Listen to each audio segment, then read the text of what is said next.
least Yes. once. I'll do it when I speak. Okay. Let's real quick go through some of the expectations here, right? Everybody should have a template. Yes. Everybody should have a form that they filled out.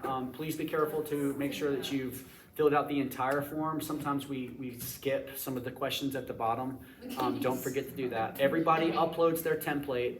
One of you uploads the video with your template. It's in the same file, right? The same folder. Just upload the video file with that template and you should be all set. These conversations typically last at least 30 to 40 minutes. More often than not, they go in closer to an hour. So just be prepared for that and be prepared for future conversations. Cool. Okay? All right. Who wants to start? Okay, I think we can all agree that this was not our favorite book, just because maybe it started off kind of good, but it was just kind of repetitive throughout the end.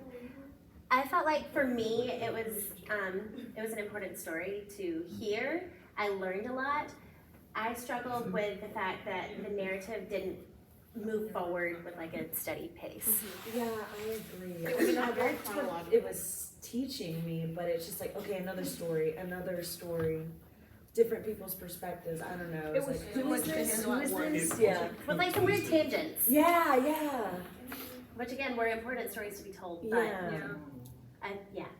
It was very repetitive. Like we went to his first try, and then we went to his sixth try, and then we went back to his first try, and then we were at his eighth try, and I was like, "What's happening here?" Yeah. And it was like, non-linear and passage of pacing time was was really weird. hard Yeah. to tell for a while too. During the first half of the book pretty much was like it was a lot of information about the backstory and what was going on, and like, I think that was really good because it did give you perspective. Like, wow, this super sucks. Like having to do this trip is like incredibly arduous, and like it seems. I don't know, it doesn't seem worth it, you know, like the stuff that they had to go through to get there. Right on top of a train. Yeah, that's like the easy part is right off the train, right? But and then like the second half of it, which is the story of him in America, like that story was much easier to follow, much easier to understand, and that felt.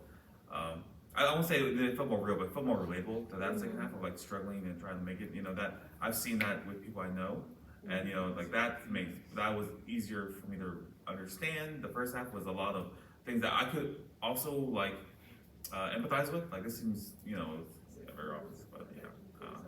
No, yeah, I completely agree. I think, for me personally, both my parents did the first part, like in real Is life. that how they came? Yeah. Oh, that's Yeah, so interesting. so Where'd they come from? Mexico. Okay. So that's kind of why I was like, throughout the whole story, I was like, well, this is kind of what I already knew about it. Okay. So I was like, oh, okay. Well, my dad did it more than once. My mom did it once. She went back, and then the second time was easier around, just because my dad was able to like get a residency for herself and then my brother later on. So I was like, oh, okay. So it wasn't really anything new to me. So maybe that's why I didn't fully, I guess, connect with the book, just because I have that experience from them, and I'm never gonna live it, but I know of it. So it's like, yeah. It could work the opposite though. Yeah. You could have a great connection with Yeah. it because you're so close to the story. Yeah. Because you could see this as almost being a visualization of your dad's story, Yeah. right? That this character is living what your family members lived through. Oh, yeah. Although not quite the same. coming Not from completely, Honduras, I but guess. I feel like maybe it wasn't so talked about in my household. I would have made maybe a better connection, like, oh yeah, this is exactly what happened. But obviously when I was younger, it was like, yes, they made this struggle and it was completely difficult to get here. But now I'm older, just like, they did this, they're here now. They're never gonna have to do it again. Right. So it's kind of like, okay, end of story. Okay. That kind of goes to my first question that I asked. Like the way that she started the book, why do you think she started it like with her? It was in first person, it was in her point of view, she was telling her story, like about her parents, and then her housekeeper, which I think brought it all back to the forefront and why she decided to go on the journey to begin with. Definitely, I definitely think it's because it obviously starts with the parents.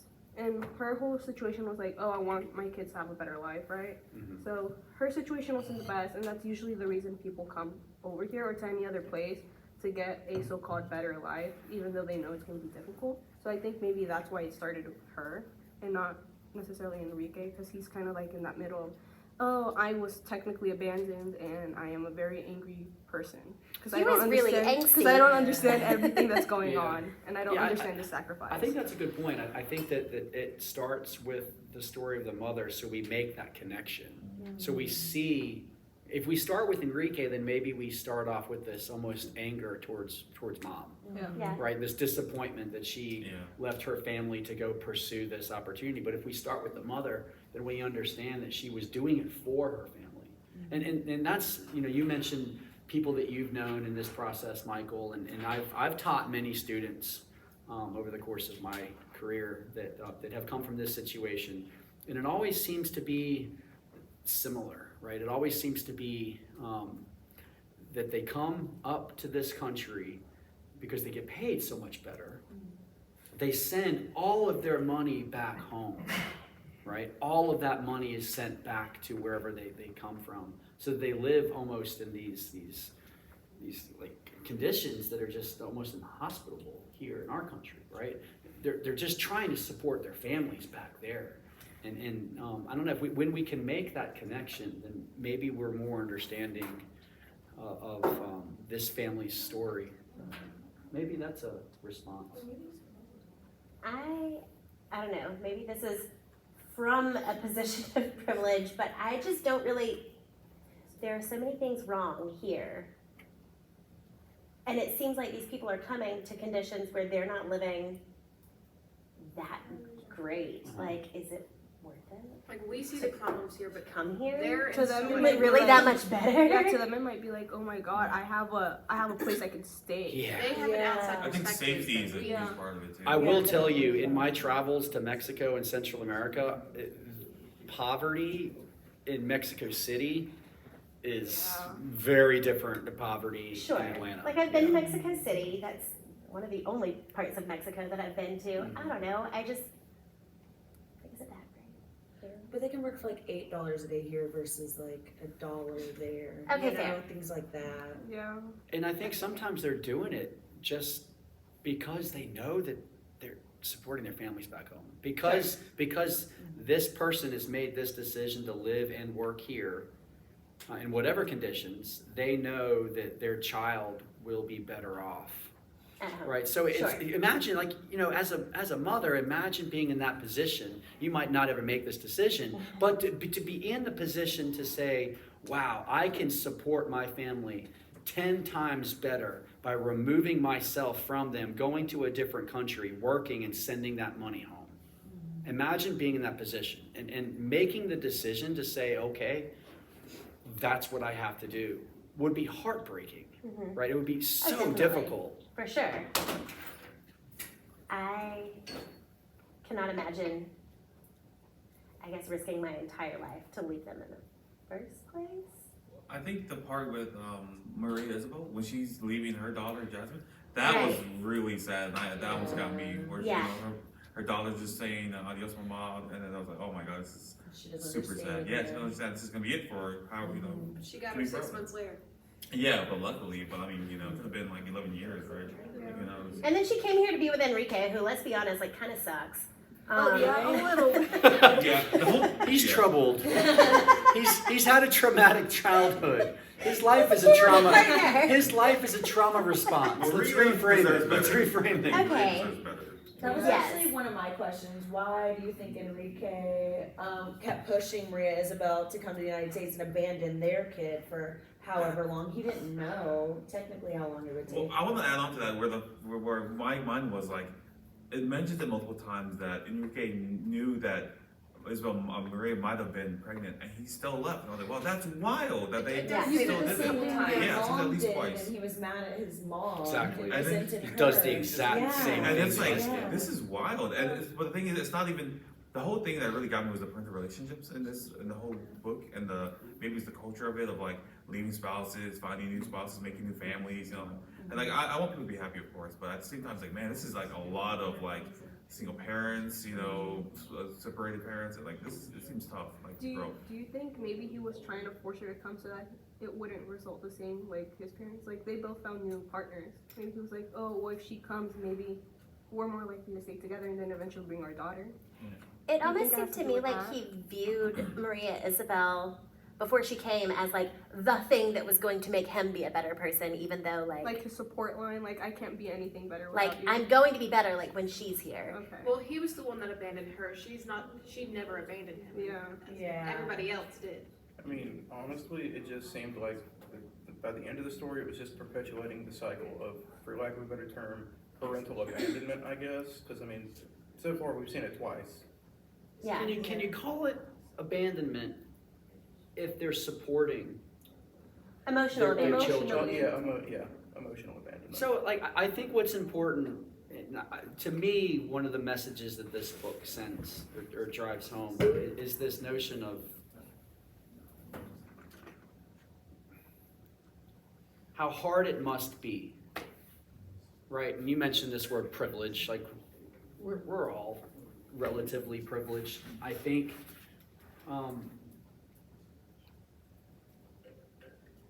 How difficult is it to make this decision? How difficult must it be to have these Unimaginably. challenges, to have this kind? I think in the privilege conversation, there's this metaphor that I like to use, this analogy that says some of us are born driving down a 4-lane highway in sports cars, trying to get to success at the end of the road, right? And some of us are born like with a bicycle with a flat tire, trying to ride on a gravel road that's got ruts and bridges that are out, right? And so we're all still trying to get to the same place, but traveling different roads, right? Sure. So I love that analogy. But we're talking about, I mean, not just a gravel road with like ruts and bridges that are out. We're talking about like But like no shoes in the top of the having train. to go over like the Alps. And as a guy On a push off the bicycle, bike the whole time. yeah, and you've got like you're pulling a wagon behind you that's full of rocks, and like I mean, we're talking about that kind of lack of privilege here. Like it's wild. I sincerely didn't realize how much some people put into Yeah. coming to our country. And how much some people, the decisions that they have to make in order to provide for their families. yeah. And so the thing that I come to as I finish reading this book is, damn, like I ain't gonna judge somebody that's just trying to make it. Like, yeah, I mean, maybe it seems awful to do what Enrique does at the end of the book to perpetuate this cycle, to just continue doing basically what his mother did to him, and his child is now gonna grow up with the same trauma. But will she? That Because sucks. she had more family connections. It seems like. Yeah. Well, potentially, right? Potentially, that must suck. But I'm not going to judge him because I don't know what it must be like. You know what I A mean? big part of it was like being in Honduras during that time, and everyone's poor, everyone's got this, trying to struggle, and I think that causes a lot of your perspective does change a lot when Yeah. everyone's in that same box as you of trying to live. And know, let's every throw day. MS-13 into this, right? The gang activity in Honduras at that time, which is now spread all over the world. MS-13 is, I think, probably one of the largest gangs in the world now. What's it called? Mava Sutra, the abbreviation. You've all heard of MS-13, yeah? It gets thrown around a lot of Yeah, places. it's the kind of thing where people get killed for their shoes. Yeah. Like they see you walking on the street, you got a pair of shoes on, they're gonna kill you and they're gonna take your shoes and they're gonna wear your shoes. That's kind of how bad it can be. Yeah. So I don't know, this is all to say that I can't imagine living this. Especially the idea of literal children making this pilgrimage completely on their own. Yeah. Like that part really blows Like my imagine mind. a full-grown man doing it and struggling like a child. Yeah. That is horrific to think The about. part where the child got hit by a tree and then he stumbling, Yeah. holding his eyeball. Oh, Oh gosh. Oh yeah. That was very graphic. That's hard for me to even imagine to be real. That's Yeah, someone's and- life and their experience. And the thing is, he's lucky. He's one of the lucky ones who, Yeah. he lost an eye, but he's still alive, presumably, right? And there's so many, that's, I think one of the reasons that was good about the book was that it gives you so many examples of how terrible every step of the way can be, of just making it past the next train stop is a miracle in a lot of ways, Yeah. and the racism or the hatred from one nation to the next. Yeah, Mexico being Right? Like when the Hondurans get into Mexico, the Mexican people are hating on them. So it's like they've got to go through even more It's crap very to get where they hypocritical. want to go. It's extremely hypocritical. It's wild. Yeah. It's wild to Didn't he me. say something like the Mexicans feel like they deserve more of a right to go to the United States or something like that? There's a little brief thing about it. That's why they're Because so they share angry. the border. Yeah. I don't know. I think it was interesting when they were talking about like taking back the land because I mean like it was theirs Yeah. to begin with. Texas and California. Yeah, like I don't know, the fact that they have to go through all of these hurdles to get to a space that like historically they probably have more of a right to than anybody who's trying to keep them out. That was interesting. You guys ever read Cormac McCarthy? What, Meridian? Yeah. No. Cormac McCarthy is one of the greatest living American authors, widely considered to be the greatest living American author of fiction. He dabbles in historical fiction, and a lot of his fiction is based on reality. But he has a book called Blood Meridian about this border country and kind of the battles back and forth and historically with the natives, the indigenous people from and how bloody those battles were, about nothing more than territory. And it just continues. It's an outstanding book. And anything he wrote All the Pretty Horses, which became a movie, No Country for Old Men, which became a movie. He wrote The Road, which That's the became a one I know. movie. Yeah, I think those are the only movies that. Yeah, but anyway, it's a great author. But Blood Meridian is kind of a wonderful book if you want to kind of dive into this a little bit more. I just made a note. Not a young adult novel. I read it. Extremely violent. It's so gory, it's the only one that they can't adapt to film. They've tried like 3 or 4 Have times they? at this point. Really? They've tried 3 or 4 times on that. I think Netflix tried once. Basically, you can't, if you don't cut anything out, you're getting an X or an NC-17. Yeah, we have Game of Thrones. It's a wild. Yeah, we have Game of Maybe Thrones. make it a TV series My if mother- those are good. We watched the first season of Game of Thrones, and I was like, Mom, or the second maybe, and I was like, Mom, I just can't get over like just the rampant rape that's happening in the background. And my mom was like, well, you have to understand, that's the way it was back then. And I was Back like, then? I'm like, what are you talking about? What are you talking about? That's kind of like Outlander. I don't know if you guys ever watched Outlander. Yeah, But there were scenes in that one, but that one actually was like they were in the 1800s. I don't remember the exact year. I don't remember. I read it. It was before. It started before we discovered America. I know that much. That's, Okay, well. I don't this remember Not when we the discovered 1800s. America. I don't know when we That's discovered America. that's decidedly not the 1800s. It's one of the But Regardless. regardless, it's not one of my content areas. Kenzie's like, history's not my content area. I mean, America. What's your secondary? Science and English. Oh, wow, that's cool. That's rare, actually.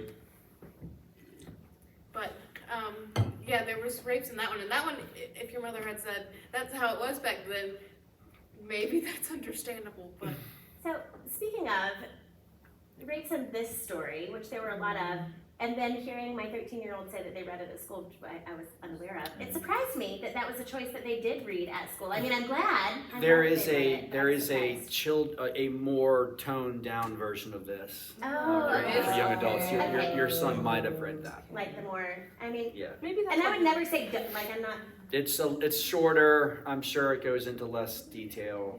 I'm not a restrictor of my This children's is reading, but I was this is surprised. the book published. Like I think it won a Pulitzer Prize. Yeah, Yeah. Pulitzer Prize. I think I mentioned she was an author or journalist for the Los Angeles Times, and this was all part of her journalism career. So yeah, this is an adult Yeah. book that got branded as a young adult novel, but then I think people said, "Wow, we can make this more young adult." Yes. So they did. Yeah. And I mean, I think that making it for young adults, I hope that I've never seen that version, I hope that they didn't take out so many elements that it loses some of its gravity. Yeah. That's the question. Yeah. Because I think that, those stories are definitely important to be told, just, I think the female perspective is super important for like a lot of guys don't think about that. We're like, yeah, you can't just be a woman and be safe anywhere. Right. It's just dangerous, unfortunately, you know. And Yeah.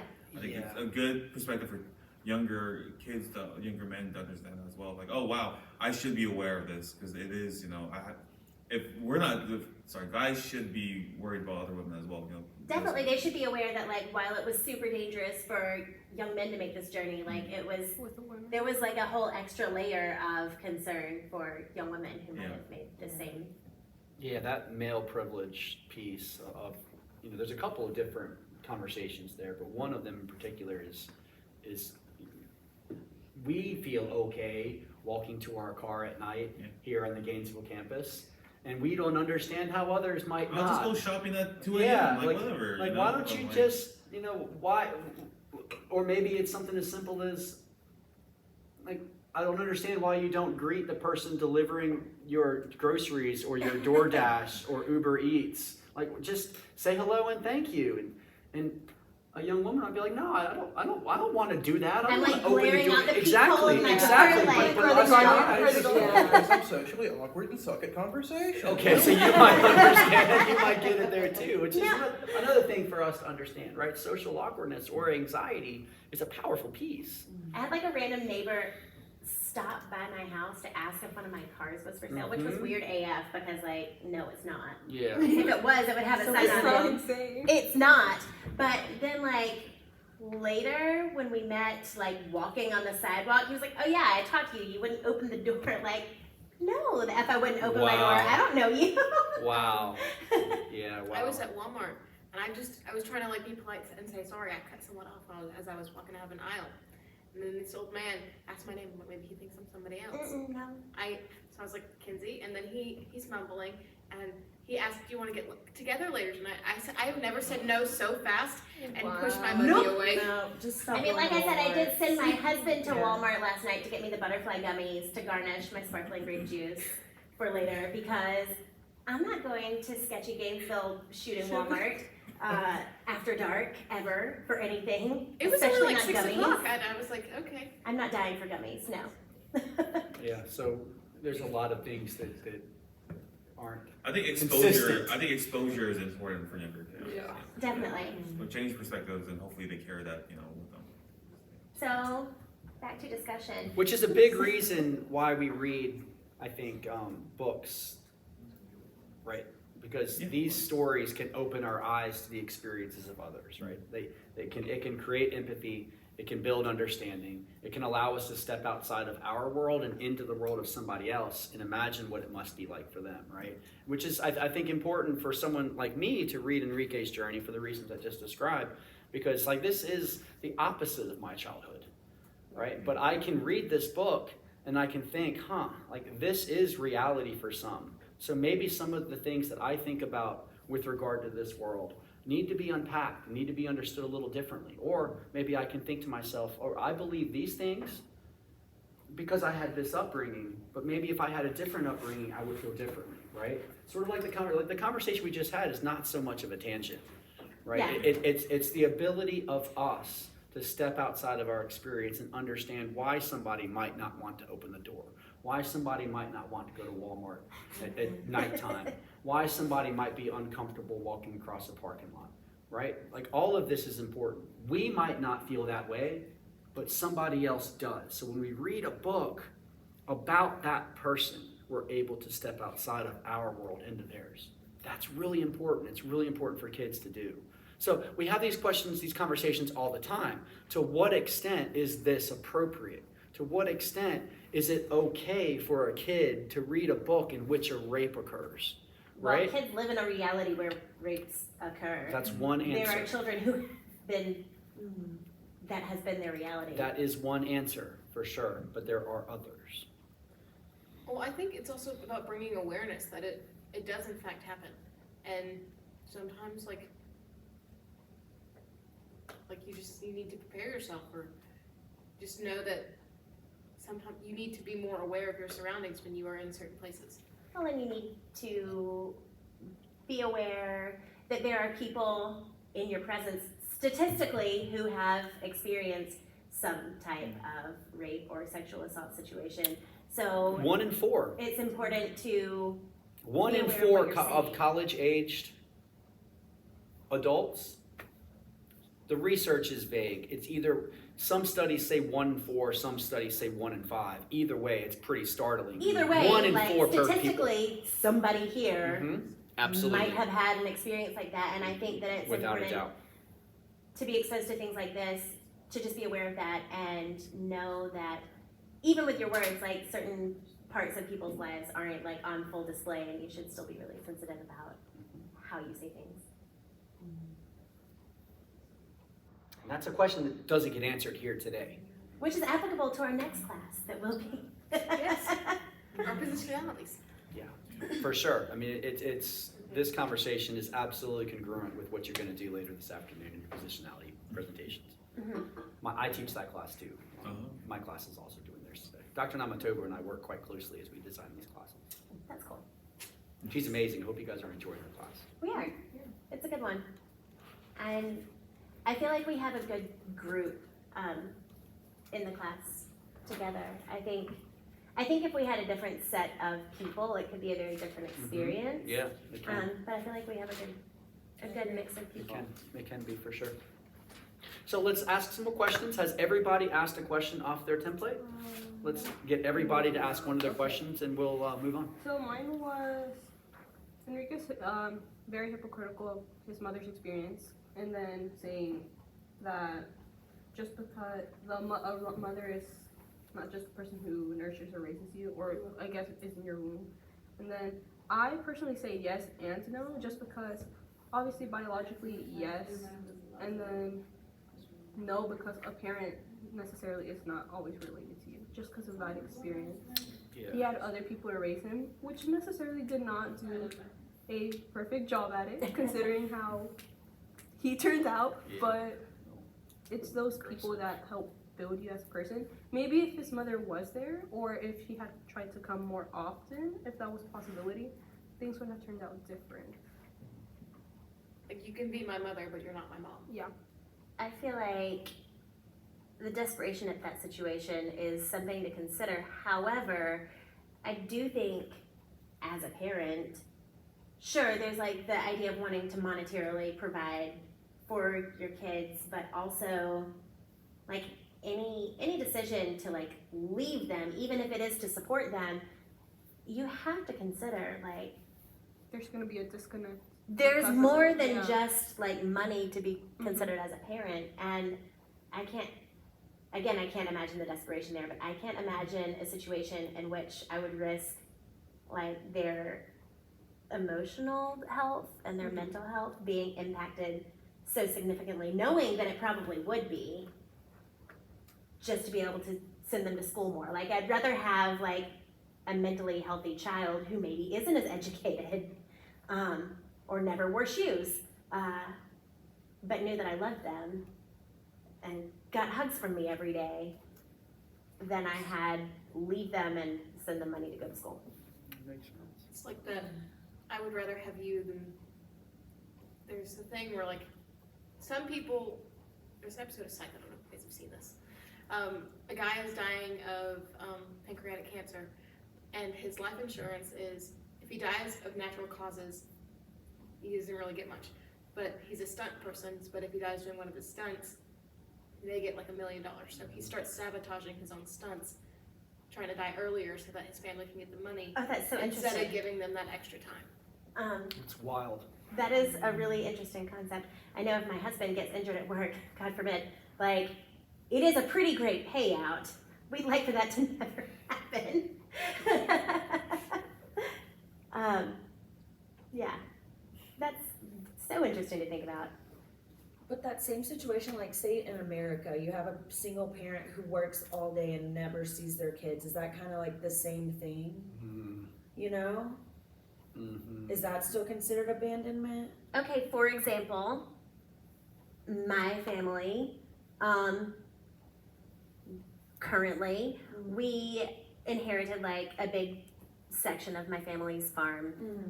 We could build on it now, and we could afford to build like a pretty decently large home.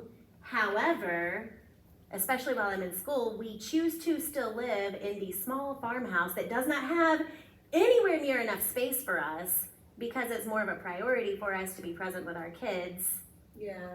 than it is to have nicer things. And I realize again that is very much from a position of privilege. Yeah. But I personally prioritize quality time over Some people don't having have that things. choice. exactly. Yeah. So it kind of goes down to what is needed at that moment. Yeah, because some kids, they were crying because they were so hungry and parents Okay, have that's fair. nothing to give them. Like, Where what are like could you plants, do? some vegetation there? Like why are they not farming? Yeah, I guess There's- that's, You gotta get seed Yeah, to that plant still the costs money. seeds, and Water. you Also, gotta have the time overpopulation to. will, Yeah. like, Well, it makes seems those like they have things- nothing but time. People Like why would are they steal not their foraging? Like what? crops. I don't know. I don't think it works like I that. don't- yeah. You don't just go out and say, oh, hey, here's a banana tree here, and I just eat bananas. Like, if you have nothing, you can't just come up with something, you know? And plus, Like, you know, have you- nothing. I mean, And even then, farming isn't like you have to farm a lot of food because like it'll yeah. If you garden a lot, I mean, sure. Although Honduras is on the ocean, you could fish. You gotta have a boat. And a You fish gotta have a- rod. Or Exactly. And net. if everyone's fishing, how much fish will be there, dangerous. you know? I think it's a good question, right? Yeah. I taught at a private school long ago in San Diego, and we taught. You guys have heard this saying, the 1%ers. sure. Yes. These are the true 1%ers. These were like celebrities' kids, right? Like you name it, like we had them at this school. Drop off at the end of the day was like a car show. Pick up, I mean, was like a car show, right?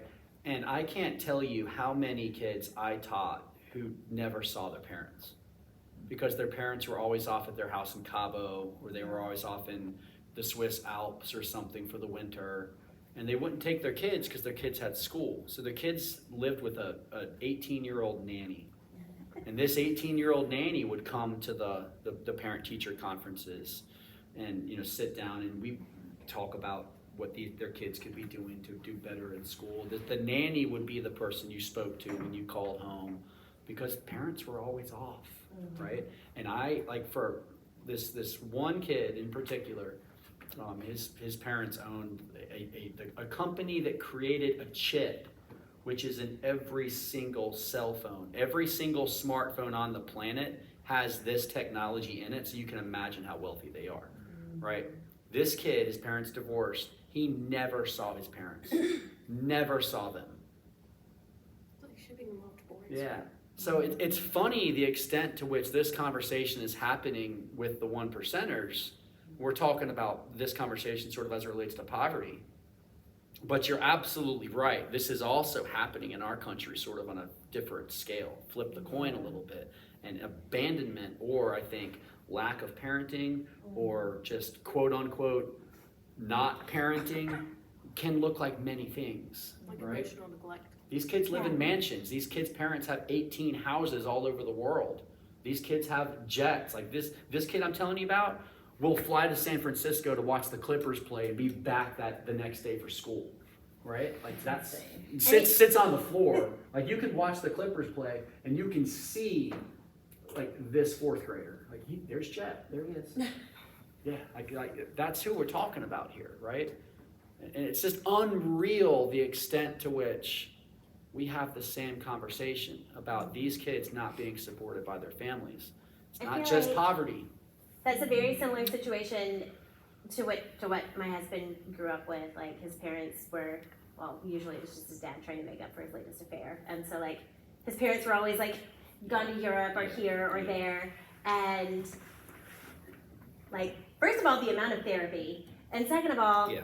just like the complete opposite way that he insists on parenting. Like even though he did have more privilege than I had as far as possessions and opportunities, seeing that like he doesn't want that, like Right. he would have wanted more time with Time. his Yeah. parents. Yeah. So what is it that makes a parent? What is it that defines mother? Right. I personally think it has to be the person that's there to support you. The person that's regard- given the yeah. time, right? The nanny is almost more of the parent, Right, or the grandma in Yes. this. In this case. Right. I love that question. Because financially, yes, she was being the parent, but to what extent was she providing that for? Because she was losing that connection, and it was just going downhill. And I feel like there are ways that she could have made herself more Yeah. emotionally present. Yeah. Like, She like quit calling and stuff like that. The phone exactly. calls were I'm sure it awkward. was painful for her, but I also Yeah. feel like it's her responsibility to take on that difficulty and kind of bridge that gap, Along and she with the didn't. broken promises, like The Right. Christmas Oh, thing seems yeah. really bad. like Like, I that one's keep like- saying I'll be home for Christmas and then never And show then up. Right. she got pregnant again, so it, Oh, it that felt was like bad. it probably felt like they were being replaced. Right, exactly. With a better, exactly. with a better version. Like this Absolutely. little girl was born in the United States. She's there. Mhm. And if you thought about it like in the long run past this, when she came of age, she could have applied for the mother to get like citizenship or anything. Right. So it was like, oh, this is the chosen one. This is gonna be the salvation. So for you it. kind of Yep. understand where some of the anger comes from, right? Some of the aggression. It's been deep seated his whole life. It's hard to just turn it off. Yeah, that's fair.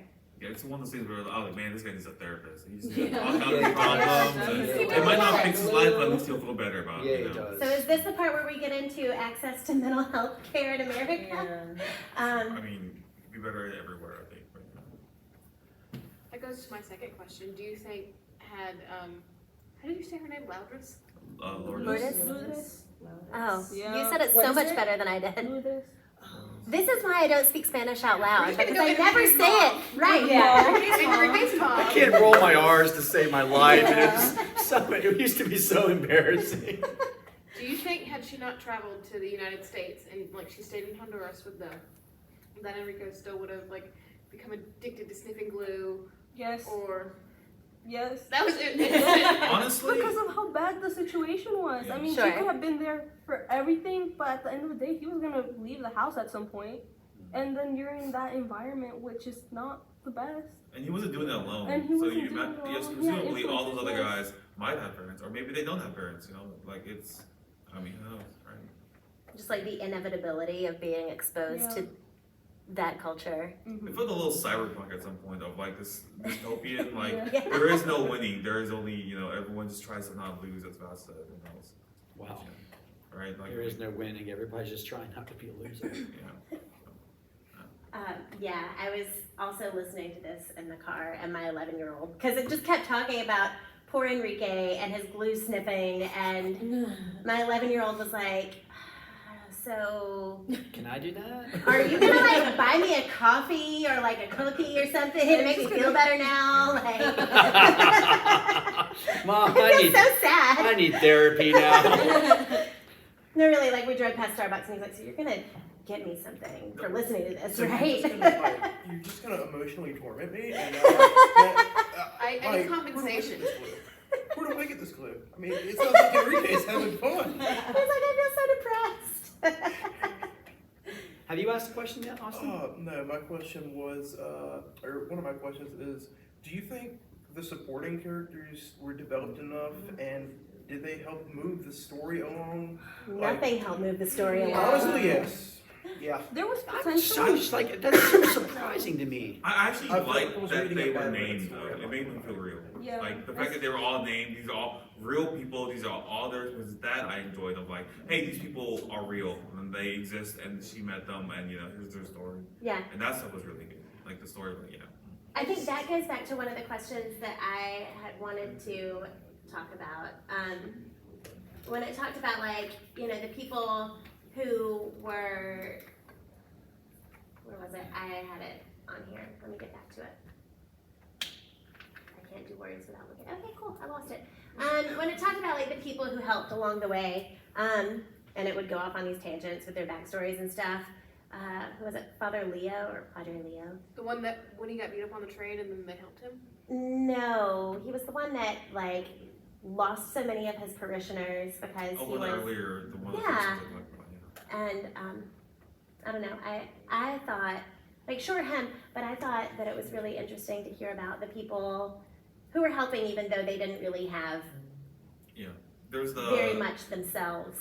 I don't think she was a nun, but there was another lady like that later on in the Oh, story. yeah, where she helps the people Yeah. get prosthetics. Yeah. Oh yeah, yeah. I enjoyed those stories. They were tangents and they did not move the plot along at all. I think maybe from but I loved perspective hearing was those different. characters. Maybe with Jordan Moore, because I think when I see Enrique's journey, I think of Enrique, we're gonna hear about Enrique, and it doesn't really happen for the first part of the book. Right. So I think that expectation really messed it up for us. Also, At least because for me. at the end of the book, it accounts, like, I think it's in the notes section, where she, for each section, where she got her information from. Yeah, I actually really enjoyed like the forward and Like- the notes. Yeah, Yeah, so me did too. I. Really good, really So good. did I. This is from my own accounts, this is from talking with Enrique, and then all these other people, yada, yada, yada. That's like, I mean, so really, at this point, you know, realism is, it's even more real now that she, goes back and says all that stuff. So Yeah, just in That case we is- didn't get it before, this is all. Yeah. but I mean, it's That like, hey, speaks here are to my her sources, being a right? journalist first and Yeah. foremost. Yeah, which, and part of that is removing the bias from it, right? Yeah. And I think she does that through the. Yeah, I think you're absolutely right because there's a lot of just parts where she just says like, when the Enrique thinks that Maria's pregnant, she just says that in the book and then she doesn't make a judgment of it or anything. She's like, Just hey, in you parentheses, might be pregnant, you might and be then just keep pregnant. going, and then just keep going. And like, I think I appreciate that a lot of like, I think it felt weird that there was no bias there. Yeah. Because I was judging like crazy. Hence, Right.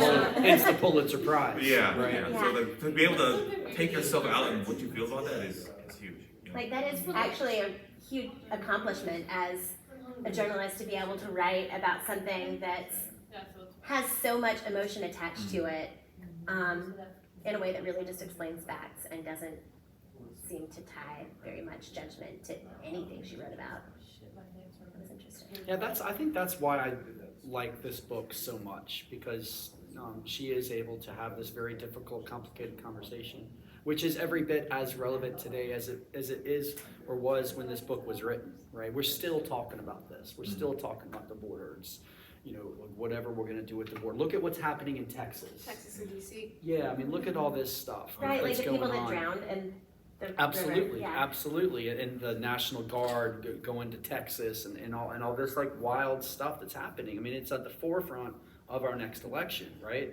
And she's able to have this conversation to tell this story about this family, this boy, and paints the picture like with so little bias, and that just allows us to walk away from and think, okay, this is the reality. Now, where do I stand? Right? It asks this really profound question of us. This is the reality. I'm going to teach kids like Enrique. I'm going to teach kids that literally lived this. In some cases, we lived this, right? So we take this information, we step back and think, okay, what now? And that's what good journalism does, right? That's what good books do. So love it or hate it, I think this book does a good job. I appreciate it a with lot that. more now after we talk about it. Yeah. Like I think the part where I disliked it was the story part of it, not the content part. Like all that Yeah. stuff. I think going back to it now, like maybe rereading it would be like more enjoyable now that I know what to expect of like. I read this book twice, and I don't think rereading it was more fun than the first time. But I say that I've been reading this book with this class for I think at least 4 years now. I like it. Yeah, I can agree. I don't- This is a book people should read though. I agree. Yeah, I think I can hold that I didn't enjoy it, and I But also it was recognize meaningful. that it was important. Yeah. Yeah. Like not enjoying is part of it, right? Like, Right. Sure. And I think with you mentioned this real quick was like how she gives out all these facts with no bias, and I think that's part of like why she goes with all those different stories because there is no bias there, right? It's just stories that she heard from people, and it's just like, hey, this is what they said. Here it is. It's And- qualitative yeah. research. Yeah. This is a story of a journalist that embedded herself with people. Yeah. And she's telling us about those people. And then we can step away and think, okay, how does my new knowledge allow me to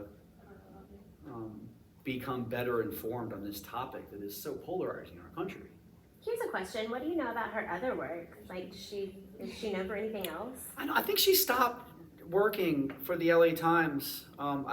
I don't know much about what she's done beyond that. Okay. I know that she was just sort of a grunt in the field, you know, like researching and just being a journalist for years, and then this project, and then I don't know what she did after this. It's a good question. Okay. So the other question I had was, why do immigrants feel like their identity is being threatened when moving to a new place?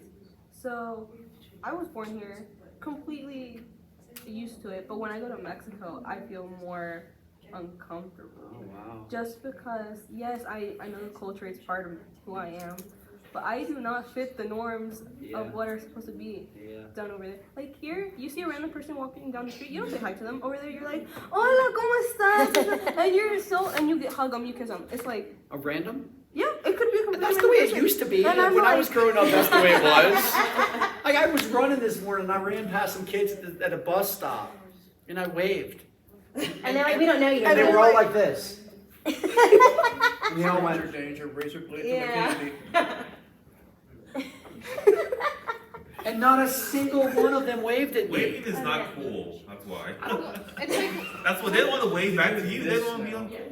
Whatever, I'm just like, hey y'all, I'm just gonna run past you. Not a single. I do the same thing. This is not even.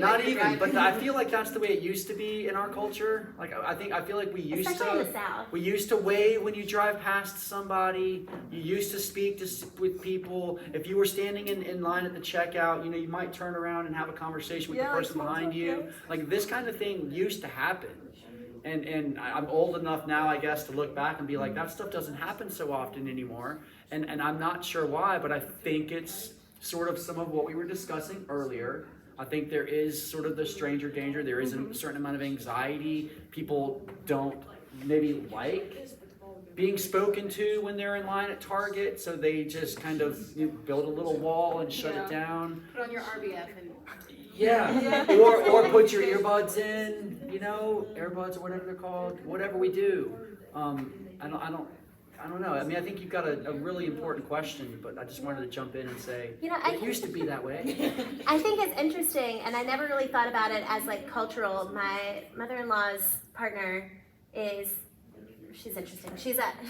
She's half Mexican and half Irish, so she like looks very Mexican, but then her name is Cullinan, like her last name is Cullinan. So anyway, she is always like the person that goes out of her, like she greets people and talks to random strangers and honestly doesn't meet a stranger. And I'd always just thought that it was her as a human, but maybe it's actually like part of her culture because she grew up in the Texas area, like near the border, and I think maybe it's just See, I could never do that in Mexico because it's not what I'm accustomed to. sure. So I feel like I have to, on the outside looking in. yeah, kind of, yes, basically, because it's not what I'm used to. I grew up here all my life. I have never left Georgia to live in a different, and somewhere else basically.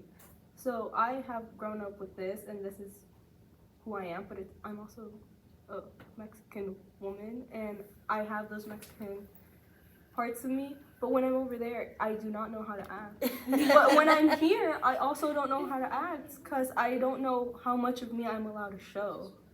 Oh, that's Does interesting. that make sense? So like Yo, I about feel that losing for your you. identity. Yeah, I for a fact know that because I spoke Spanish at home, whenever we filled out paperwork to send to school, I got put into ESOL. I could speak English just fine, but just because I am Hispanic, I got put into that. And I know for a fact they removed more of my accent.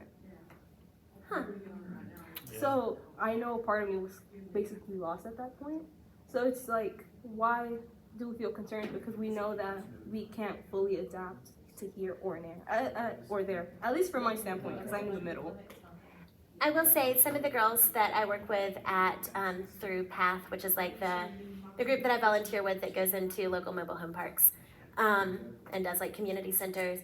I specifically work with the middle grades girls at Baker and Glover, and all Is that in North Hall? yeah, Oh, yeah. all except for one of them speaks perfect English, and yet because they're Spanish speakers, they're all in like the ESOL classrooms. Yeah. Wait, can I Don't contribute need to that? it. I'm half Mexican. My sister looks more Mexican than me, and we're both really shy, especially when we were younger. We did not speak. She did not speak, but she looked Mexican, and they put her in ESOL. Does not speak Spanish because she was shy and So looked. funny. That's like some of my path girls. Like they She speak was shy, she just didn't English. speak Yeah. at all. So they assumed that she must not be fluent. Yeah. So they put her in a She's language like, I learner's don't class. understand anything in my one class. But secretly she is fluent. Yeah.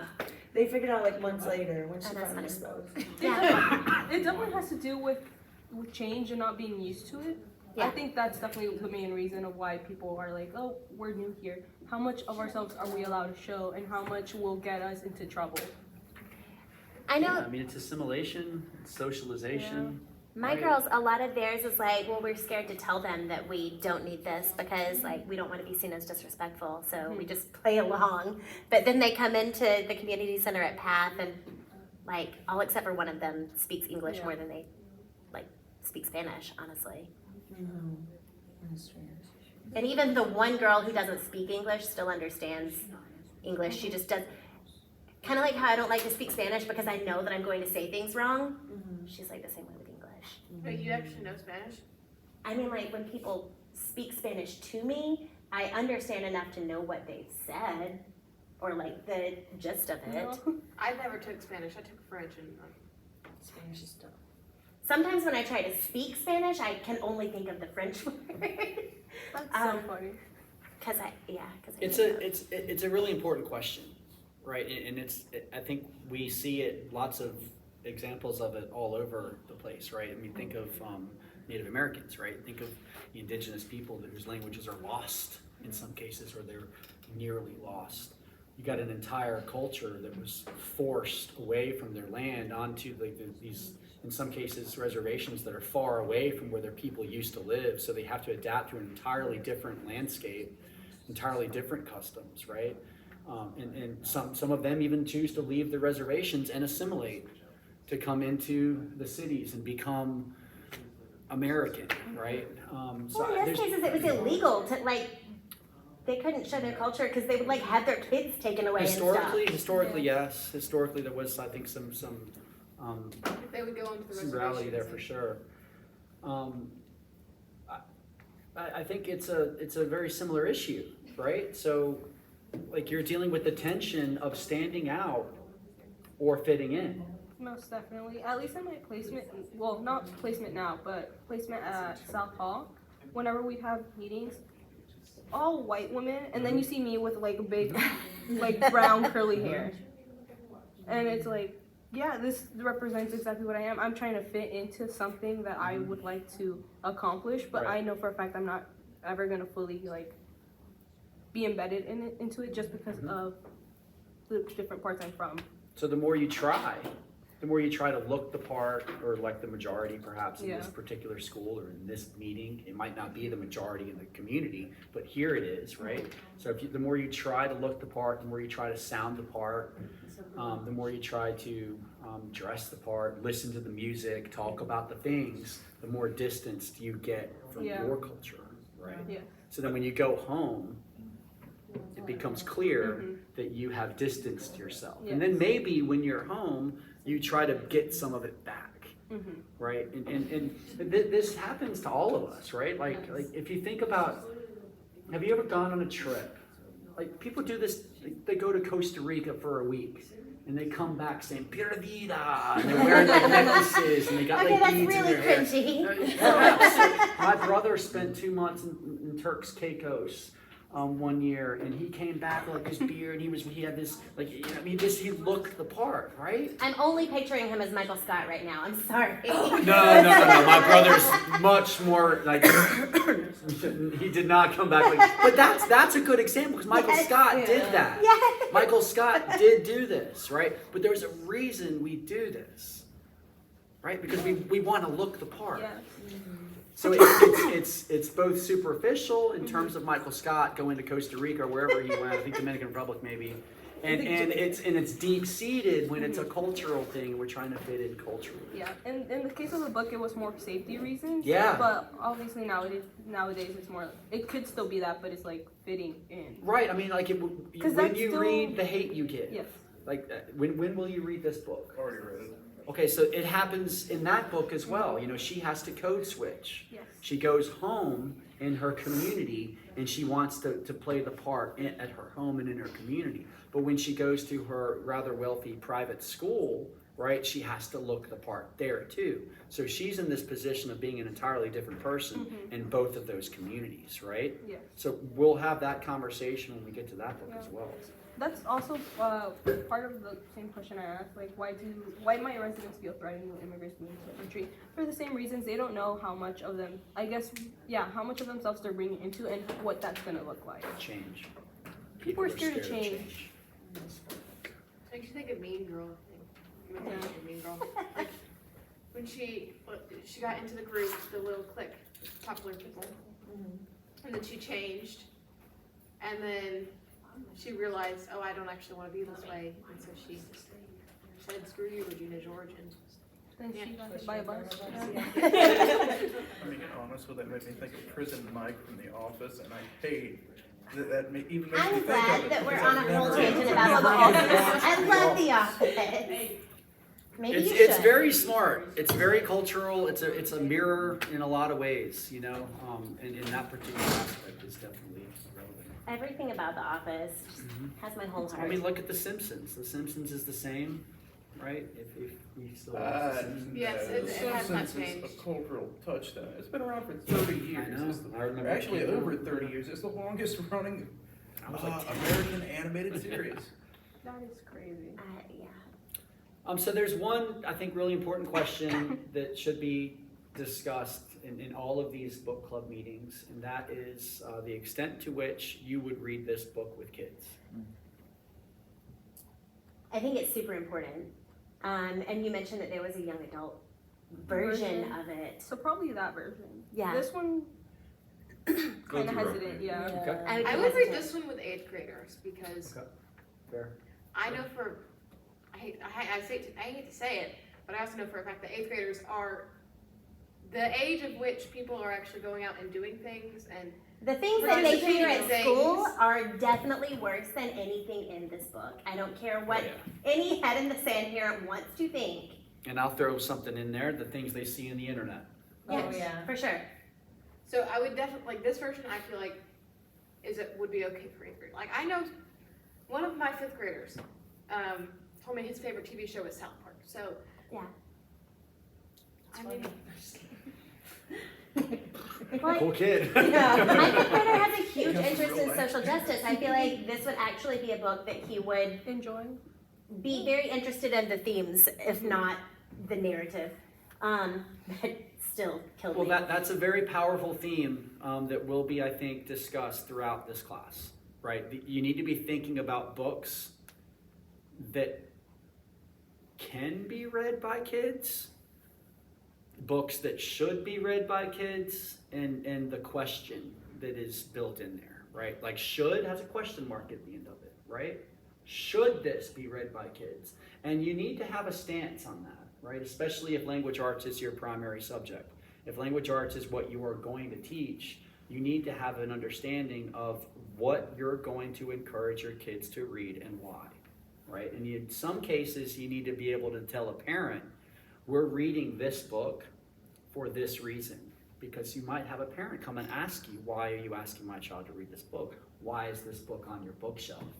You've got to be able to defend that choice, right? So again, this is another question we're not going to answer here today, but allow that to sort of permeate each of your discussions moving forward. Every book you read for this class, ask yourself that question. Is this a book that I would want an adolescent to read? Is this a book that I think adolescents should read? And why or why not? Okay? here's So I think it's a question. very fair answer that I think Michael said, is that this is an important conversation to be had with kids. Maybe there's another book out there that can have it a little more gently, Maybe there's a book out there that can have this same conversation, and we can kind of get this conversation rolling. We can kind of build this level of respect of these experiences in a little bit of a more, childlike way. So maybe the young adult adaptation of this novel is the answer. Maybe an entirely different book is the answer. But either way, the conversation is probably important to have. Yeah. I have a question. Yeah. With our reader's notebook, I know that we're supposed to discuss like how we might share that book with students.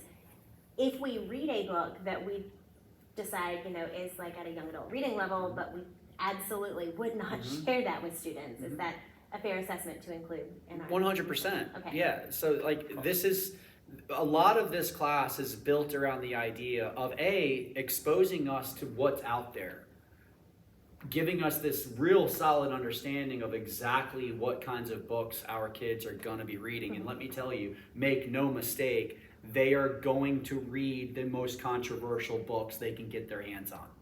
If a book is banned and they know it's banned, they're going to want to read it to find out why it's banned.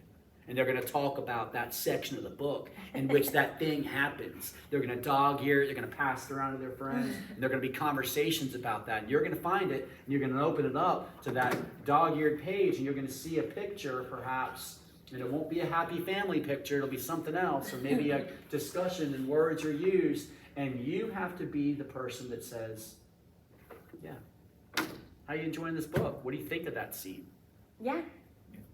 To make it not so like I'm doing this for the attention, but actually like get the meaning behind why it's there. Why is it important? Why might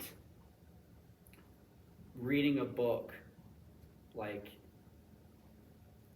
Maya Angelou's autobiography, for example,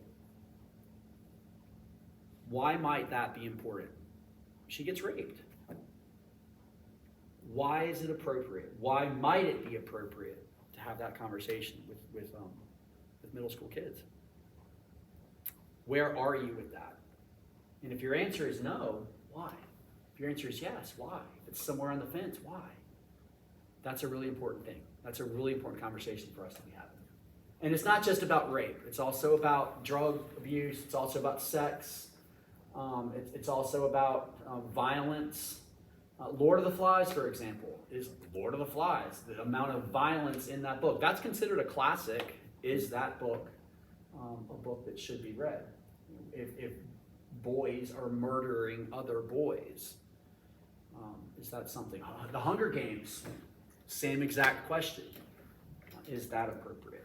And yes. If yes, why? If no, why? I didn't really understand the Reader's Notebook until I went shopping for books. And that's like, oh, this all makes sense now. We're building a library. I know you put that in the thing, but like, I really understood that, oh, these are things I should keep and share with my students. And keep in mind, like the whole point of this is for us to have this wide knowledge of the novels that our kids may want to read. And you're going to have access to Heather's Reader's Notebook. You're going to have access to Paris's, right? So when this class ends, you're going to be able to have this like web page and this network of websites in which your colleagues are discussing books. So you might read 20, but because they've all read 20, you've got times 2, times 3, times 4, times 5, times 6 amounts of novels that you can discuss, right? You can theoretically pull up Edith's Reader's Notebook and read about what she thought of this book that you didn't read and maybe recommend that book to one of your students, right? Maybe one day read it yourself. That's why we do the book trailers, you know, because I'm trying to get Edith to get excited about a book and then to share that with others, right? To say, I'm so stoked on this book. This book is awesome. I want Paris to read it. And I'm going to do the best I can to get you hyped up to read this book through this creation of the trailer, right? That's what trailers are all about. They try to create that stoke that makes Austin say, you know what, I'm not usually a big fan of that kind of book, but I'm going to read this book because I like her opinion on it, right? I can't wait That's to see what your it's all Brandon about. Sanderson trailer. Like, I'm very excited about it. I've already read the book, but I want to see it. And keep in mind, I just want to address this one issue. I do know that it's tough. Reading 20 books is tough, right? But keep in mind, like, you're choosing the books, right? Let's always land our plane there. You don't have to read Enrique's journey books of this size 20 times. You can read Captain Underpants. I'm having to force myself Word? into a lower band than what I would normally You read. can do just that. to I remember accomplish reading that in like Yeah. fifth grade. You can read I Captain. want to There's a get- great series, I felt write it down, it's called Tuesday, Joey maybe. Pigza. The Joey Pigza series. He's a little guy with ADHD, right? And he has these experiences, and each of these books are about his experiences in school. That's a great series, and they're no longer than 100 pages, right? But these are books that are relevant for fourth and fifth graders. There's one Wayside School book that was written more recently that I'm definitely planning to read. I'm very excited. Yeah, so I don't know where it's going to I fit do into the get genre, it, but so there I'm is a gonna read goal. There is a goal. And I just want to echo something that Donald Miller said in her book, and right, she expected a lot more than I'm expecting of you guys. But she also said towards the end of the first book, The Book Whisperer, that if her kid doesn't make it to 40, you remember this passage? What'd she say? If they read more than they would have Yeah. otherwise read or Yeah. than they had read previously, Yeah. that it was still That it's a significant. huge victory, Yeah. right? So if you read 2 books last semester, and this semester you read 18, huge victory for me. Yeah. Right? Paris, if you read 1 book last year and this year you read 10, huge victory for me, right? This is all about trying to instill a passion for reading again with a bunch of people that have lost that passion. Remember that reading is fun. Remember Kenzie's that face there are like, read 200 cannot books last imagine year. losing my passion. yeah, there are fun books out there, and if you're somebody that's lost your passion for reading because you've been forced to read stuff you don't care about for years, then this class hopefully will help you break out of that, and you'll remember that reading is I fun. definitely felt that reading this book. I was like, Because oh yeah, I used to do this all the When time. you're able to Willingly, talk to your future students, when you're able to sit down and have a conversation with a student that's a reluctant reader, and that student sees your fire for this book and your passion for reading, it's going to be contagious. I talked about this, I tried to mention this in the slide deck recently. If you had a trainer, and let's say you're trying to get strong and you want to get in shape and you want to be, the best you can be, and you spend whatever it costs to have a trainer, and that trainer shows up and he's just like, 3 more push-ups. Does that make you want to come back? No. Absolutely not. But if you've got a trainer that's like, come on, Paris, you got this. You can do it. Look at the results. Look how strong you are. Like, will you want to come back?